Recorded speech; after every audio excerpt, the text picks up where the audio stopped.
তোমার বরকে সামলাও, লজ্জায় ঘরে ঢুকতেই পারছিল না। আপনি এত চুপচাপ বসে কেন? কই কথা বলছি তো। আপনি মনে হয় বিয়ের আগে কোনো মেয়ের সঙ্গে কথা বলেননি, তাই না? না না, তুমি কারোর সাথে কথা বলেছো নাকি? এক সেকেন্ড। হ্যালো, কংগ্রেচুলেশন ভাই। ধন্যবাদ। কে বলছেন? কত দাঁড়া কিসে, আগে দুটো কথা বলি তারপর পরিচয় হবে। বলুন। সাথী কেমন আছে? ও ভালো আছে। আপনাকে তো ঠিক চিনলাম না। তুমি জেনে কি হবে, সাথী আমাকে খুব ভালো করে চেনে। ফোনটা কেটে দেন কেন? প্লিজ, ফোনটা কাটেন। এই তো জেনে ফেলেছে। সাথী তোমার গাড়ির তেলটা কেমন আছে গো? অনেক মিস করছি ওটাকে। দয়া করে আমার জীবনটা নষ্ট করো না আজিজ, ফোনটা কেটে দাও। আমাদের এতদিনে ভালোবাসা তুমি ভুলে গেলে সাথী? কি উল্টো পাল্টা বকছিস? কে তুই? নাম তো জেনে গেছো, একটা ভিডিও পাঠালাম, মুখটাও দেখে না। কি করছো আজিজ? কই কি করছে? কফিতে কি মিশিয়েছো তুমি? আমার মাথাটা ঝিমঝিম করছে। কেমন হয়েছে ভিডিওটা? ফেসবুকে শেয়ার করলে কিন্তু অনেক লাইক আসবে। দেবো?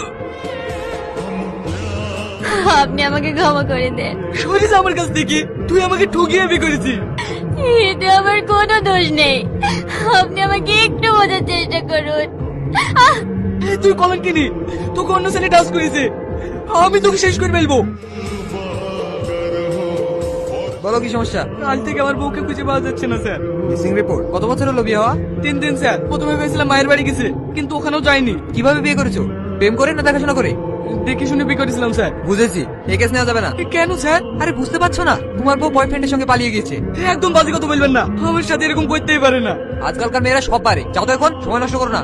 আপনি আমার সাথে খুঁজে দেন না স্যার, ও নিশ্চয়ই কোনো বিপদে পড়েছে। বললাম তো চলে যেতে। হাবিলদার, ওকে বাইরে নিয়ে যাও। আপনি আমার কেসটা দেখেন, আমি আপনাকে 1 লাখ টাকা দেবো।